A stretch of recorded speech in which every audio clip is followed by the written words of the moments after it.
I think that it's all about creating empathy, and putting yourselves in the shoes of those that will be using your product, and then having people at every level of that process of this, research, design, build, even down to test, to make sure that everyone's involved in understanding why we're making the decisions that we're making.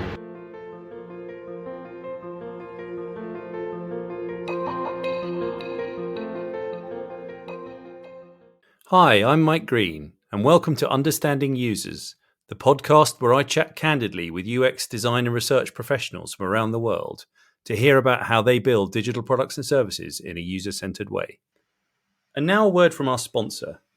Oxford Insights are specialist researchers helping governments and public sector organisations around the world understand and harness technology for public good. From AI to data governance to business analysis, Oxford Insights take a clear, user-centered approach, co-designing projects with you to help define the problem, your approach to solving it, and what success looks like for you.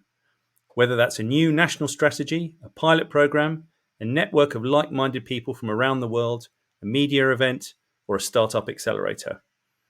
Their AI Readiness Index, which they've run for the last 5 years, or the Human-Centered Design Index that they launched last year, both help countries understand where they stand relative to their peers and how and where to start improving their performance.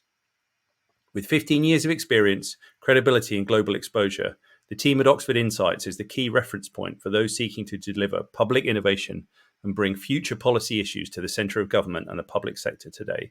To find out more about their work, visit oxfordinsights.com.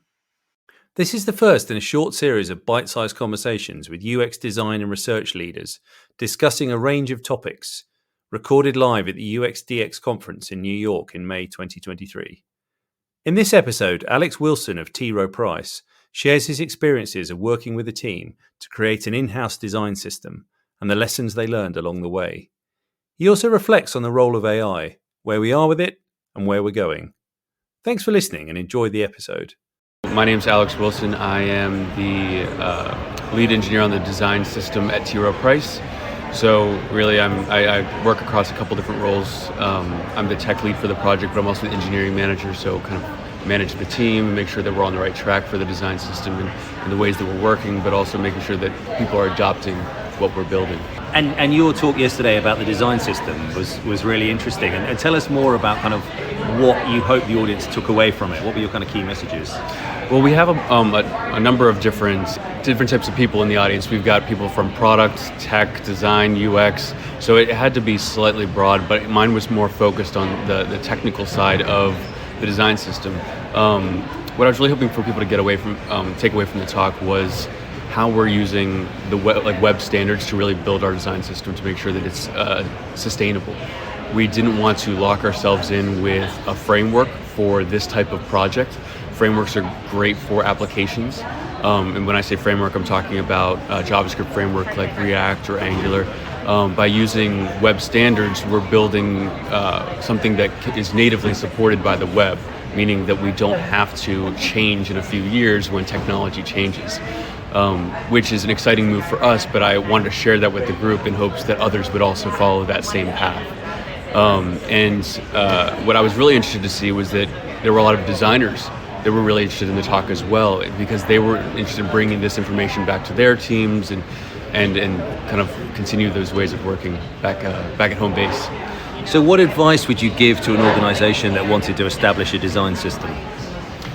Well, it's a long road, but it's one that provides a ton of value. So what I would first start off with is understanding your organization and their needs. If it's a very small organization, maybe a startup, there may not be a need right away to create a design system. But if you have a number of different products, or if your company is acquiring other companies and you have a need to make sure that the experience is consistent, or you have a need to reduce duplication in code or across design, then you might try to create a design system at that point. But then I would really focus on the value, because if you're in higher level leadership, then you might be making the decision of whether you want to go forward with the design system. But if you're maybe a developer or a designer, then you've got to make that pitch. And in order to do that, you have to show the value. And I would take a look at other companies in the industry, and see what they're doing, show that value, and then start it up from there. And moving on, if we can, Sure. to AI and machine learning and kind of language models and that, because obviously there's a lot of talk. We've heard some of the discussions around that here at the conference. Yeah. What's your view on that and where we are and where we're going? Well, I think we're at a really interesting stage with AI, and it's such a broad topic. Of course. But we're seeing a lot of improvements in the space. But I think we're in this testing phase. We're trying to see what works, what doesn't work. A lot of people are creating these small products, spinning them up, sending them out, and seeing if people respond. And I think that it will help improve our processes. If we don't have, again, going back to the startup type of way of working, you may not have a ton of people to bounce ideas off of. If we have this type of AI to bounce those ideas off of, or say, can you give us a number of variants on this idea, then you can have that divergent thinking that we're all looking for, and then we can take those ideas, bring them closer, and refine them into something that we can build. So how do you see, Alex, artificial intelligence affecting the way that designers, researchers, kind of UX folks and devs approach new product design, new service design? Well, I think it's just going to expedite things and kind of abstract away some of the annoyance of the day-to-day work. So I know that I use ChatGPT to just, it's maybe you rephrase something, or quickly, can you give me some information about how to code this certain thing up? Now, everything's not going to be right away. Now, I think that someone mentioned it recently, and I like the way that they said it. They said that ChatGPT and other model, similar models, they have 100% confidence, but not 100% accuracy. Right. And so we've got to understand that we can't just plug these things in right away and assume that they'll work. But we can take it as a starting point, and I think that's the way we should look at it. So what excites you about the possibilities of these tools? What excites me is that it expands on our ways of thinking. We have our own narrow mental model of how everything should work. But if we're able to ask these tools that have the entire scope of how everyone's been thinking over the past, who knows how many years that the data's been aggregated from, then we can expand on the way that we're thinking, and we're not limited to just our own way of working. If we're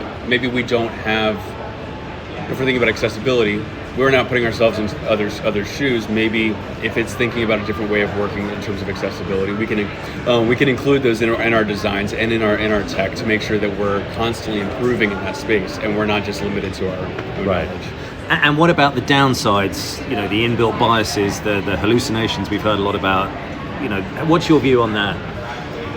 Well, it's going to be challenging for those that are starting up their own systems. We're seeing, of course, Amazon, Google.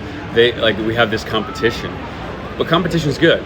And if one's failing and there's a lot of bias in their tool, others are going to go to that other tool. So there's the competition. I think is going to help with making sure that these systems are better overall.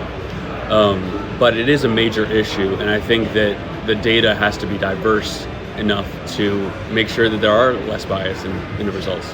Thanks for listening to this episode of The Understanding Users. If you enjoyed what you heard, do please like or comment wherever you're listening, and feel free to share this episode more widely.